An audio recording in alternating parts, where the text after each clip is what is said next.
In this section, we are going to talk about how to create an ideal network. We are going to talk about some best practices about creating an ideal network. The first, we need to keep our network physically safe. In an ideal network, firstly, we should keep our network physically safe. For this purpose, we should keep our devices in a secure data center, which includes fire suppression, professional cooling systems, and etc. And we need to monitor our data center using cameras to prevent unauthorized access. Another important thing we need to focus for physical security should be using separate cabling paths for electric and data to prevent electromagnetic interference. And let's take a look to keeping our network safe from the software point of view. There are lots of network security threats that we can face on internet or local area networks.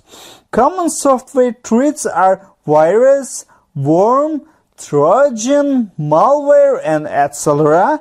And to mitigate these threats, we need to use software or hardware, firewalls and antiviruses and something like that.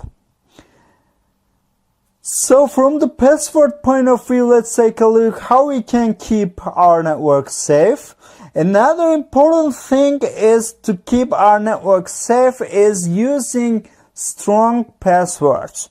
We need to use strong passwords for our end devices and network devices as well. And we must encrypt our passwords on network devices by using service password encryption command.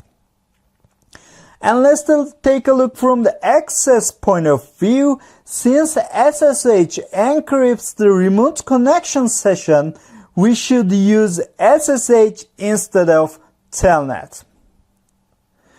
We should also use AAA authentication, authorization, and accounting to protect the access to our network devices. Authentication means users must use username and password before accessing devices.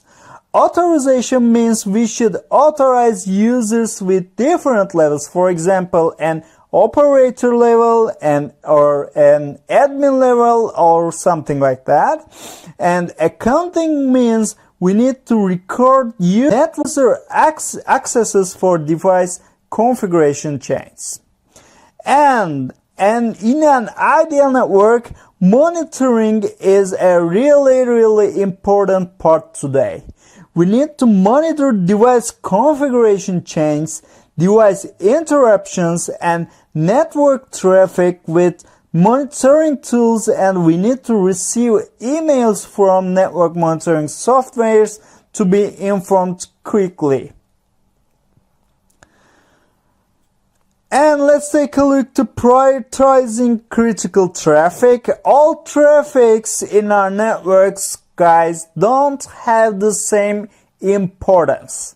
We should prioritize critical traffic, and if there's a congestion in our traffic, our prioritized traffic should use our bandwidth first.